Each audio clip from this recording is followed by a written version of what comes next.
കണ്ട സ്വപ്നം ബലിക്കോ മുത്തശ്ശി? അതറിയില്ല, പക്ഷെ മോള് സ്വപ്നത്തിൽ കണ്ടത് മോളുടെ അരികിൽ തന്നെ ഉണ്ട്. അരികിലുണ്ട് നിങ്ങളുടെ മനസ്സറിയുന്ന ഹൃദയങ്ങൾ. ഓസ്മിയ golden diamonds, Pandikkad road, Manjeri.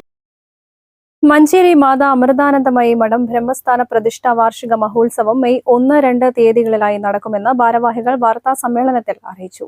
Swamiji Vivekamritanandapuri Swamini, Atulyamrita പ്രാണ എന്നിവരുടെ കാർമ്മികത്വത്തിലാണ് 2 ദിവസങ്ങളിലായി ചടങ്ങുകൾ നടക്കുക.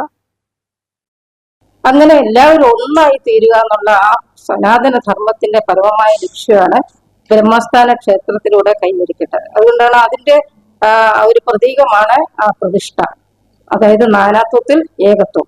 പലതായിട്ട് കാണുന്നുണ്ടെങ്കിലും എല്ലാത്തിന്റെ അടിത്തറ ഒന്നാണ്. ഏകമായ ചൈതന്യമാണ് എല്ലാ മനുഷ്യരിലും കുടികൊള്ളുന്നതെന്നുള്ള അതിന്റെ പ്രതീകമാണ് ഈ ഒരു ശിലയിൽ 4 വിഗ്രഹങ്ങൾ.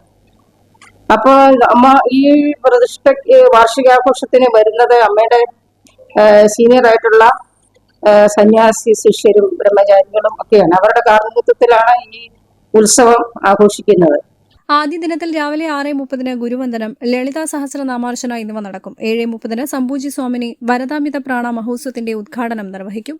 രാഹുർദോഷ നിവാരണ പൂജ, അമൃതപുരി ആശ്രമത്തിലെ സീനിയർ ബ്രഹ്മചാരികളുടെ കാർമ്മികത്വത്തിൽ നടക്കുന്ന വിശേഷാൽ പൂജകൾ, ഹോമങ്ങൾ എന്നിവ നടക്കും. ഉച്ചയ്ക്ക് 2 മണിക്ക് സംപൂജി സ്വാമിനി അതുലാമൃത പ്രാണാജിക്ക് പൂർണ്ണ കുംഭത്തോടെ സ്വീകരണം നൽകും. 4 മണിക്ക് സംപൂജി സ്വാമിനി അമ്മയുടെ നേതൃത്വത്തിൽ മഹാകാളി പൂജ, പ്രഭാഷണം, ധ്യാനം, ഭജന എന്നിവ നടക്കും. 2ാം ദിനത്തിൽ രാവിലെ 7 മണിക്ക് ഗുരുവന്ദനം, ലളിതാ സഹസ്രനാമാർച്ചന എന്നിവയും 8 മണിക്ക് ബ്രഹ്മചാരികളുടെ കാർമ്മികത്വത്തിൽ ചൊവ്വാദോഷ നിവാരണ പൂജ എന്നിവയും നടക്കും. 11 മണിക്ക് കലാ സാംസ്കാരിക പരിപാടികൾ അരങ്ങേറും. ഉച്ചയ്ക്ക് 1 മണിക്ക് അമൃതഭോജനത്തിൽ ആയിരങ്ങൾ പങ്കെടുക്കും.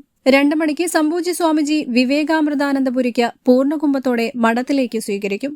വൈകിട്ട് 4 മണിക്ക് സ്വാമിജിയുടെ നേതൃത്വത്തിൽ ശനിഹോമവും നടക്കും. വാർത്താ സമ്മേളനത്തിൽ സ്വാമിനി വരദാമൃത പ്രാണ, BP Raghuraj, T Subhashini, PN Sukumaran, K Sankaran Nair എന്നിവർ പങ്കെടുത്തു. News bureau, Malappuram.